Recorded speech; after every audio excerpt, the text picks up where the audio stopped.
భాగ్యనగరాన్ని వరుణుడు గడగడలాడించాడు. 2-3 గంటల పాటు ఏకధాటిగా కురిసిన వర్షానికి మహానగరం వణికిపోయింది. రోడ్లన్నీ చెరువులను తలపించాయి. ఎక్కడికక్కడ వాహనాలు నిలిచిపోయాయి.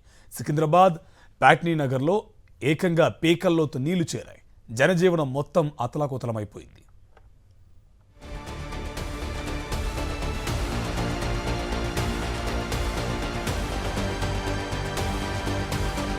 హైదరాబాద్ మహానగరం అతి భారీ వర్షానికి చిగురు టాకులా వణికిపోయింది. 2-3 గంటల పాటు కురిసిన కుండపోత వానకు నాలాలు, డ్రైనేజీలు ఉప్పొంగి ప్రవహించాయి. రోడ్లన్నీ వాగుల్ని తలపించాయి. ఫ్లైఓవర్లపై సైతం వరద నీరు ఏరులా ప్రవహించింది. దీంతో ఎక్కడి వాహనాలు అక్కడ నిలిచిపోయాయి. పలు ప్రధాన రహదారుల్లో కిలోమీటర్ల మేర ట్రాఫిక్ స్తంభించిపోయింది. కొన్ని చోట్ల వరద ఉధృతికి ఆటోలు, ద్విచక్ర వాహనాలు, తోపుడు బండ్లు కొట్టుకుపోయాయి. నగరం నలుమూలలా లోతట్టు ప్రాంతాలు నీట మునిగాయి. కంటోన్మెంట్, బోయిన్పల్లి ప్రాంతాల్లో అత్యధికంగా 11.5 సెంటీమీటర్ల వర్షపాతం నమోదైంది. పలు ప్రాంతాల్లో 6 సెంటీమీటర్లకు పైగా వర్షం కురిసింది. ఉద్యోగాలకు, స్కూళ్లు, కాలేజీలకు వెళ్లిన వారు నరక యాతన పడ్డారు. రోడ్లపై మోకాలి లోతు నీళ్లు ప్రవహిస్తుండటంతో మెట్రో స్టేషన్లు, ఫ్లైఓవర్ల కింద పెట్రోల్ బంకుల వద్ద గంటల కొద్దీ తలదాచుకున్నారు.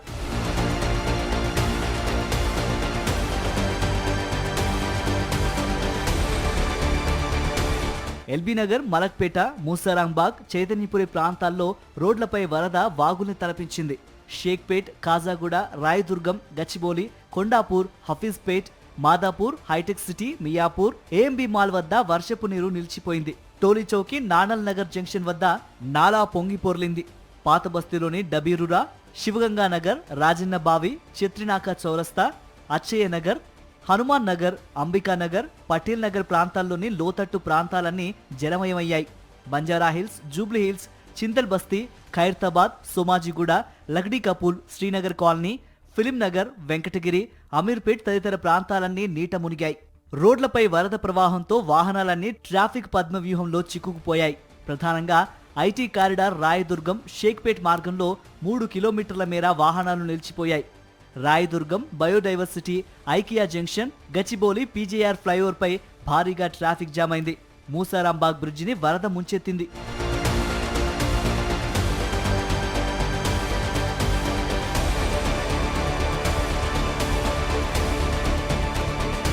వరద ఉధృతికి సికింద్రాబాద్ కంటోన్మెంట్లోని ప్యాట్నీ నగర్ పూర్తిగా ముంపునకు గురైంది. పలు భవనాల సెల్లార్లలోకి వర్షపు నీరు చేరింది. దీంతో 4 పడవల ద్వారా అధికారులు సహాయక కార్యక్రమాలు చేపట్టారు. స్థానికులను, వివిధ కార్యాలయాల్లో ఉన్న ఉద్యోగులు సుమారు 80 మందిని బయటకు తీసుకొచ్చారు. ఫైర్ ఇంజిన్ ద్వారా వర్షపు నీటిని తోడారు.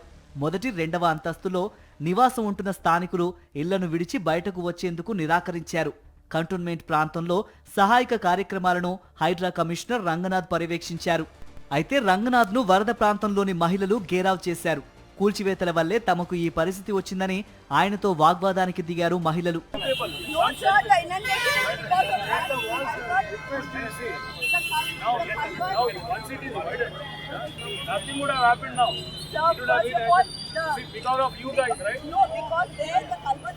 क्या पहनूंगा, क्या खाऊंगा, किधर रहूंगा मैं? सब किसका नुकसान हो रहा, काहे के वजह से नुकसान हो रहा है? सब कंट्रोलमेंट और हाइड्रा के वजह से वी आर टू सफर. చాంద్రాయనగుట్టలో పెద్ద ప్రమాదమే తప్పింది. భారీ వర్షానికి గోడ కూలింది. అయితే ఒక స్కూల్ బస్సు, 2 ఆటోలు దాటిపోయిన తర్వాత కారు జస్ట్ క్రాస్ అయిన సమయంలో గోడ కూలింది. కారు జస్ట్ దాటిపోయాక గోడ కూలడంతో పెద్ద ప్రమాదమే తప్పింది. ఈ గోడ సిఆర్పీఎఫ్ కాంపౌండ్ వాల్. గోడ కూలుతున్న దృశ్యాలు అక్కడున్న సీసీ కెమెరాల్లో రికార్డ్ అయ్యాయి. ఎడతెరిపి లేకుండా కురిసిన వర్షానికి సుమారు 270 ఫీడర్ల పరిధిలో విద్యుత్ సరఫరాకు అంతరాయం ఏర్పడింది. భారీ వర్షాల నేపథ్యంలో జీహెచ్ఎంసీ, జలమండలి, హైడ్రా మాన్సూన్ ఎమర్జెన్సీ బృందాలు రంగంలోకి దిగి సహాయ కార్యక్రమాలు చేపట్టాయి.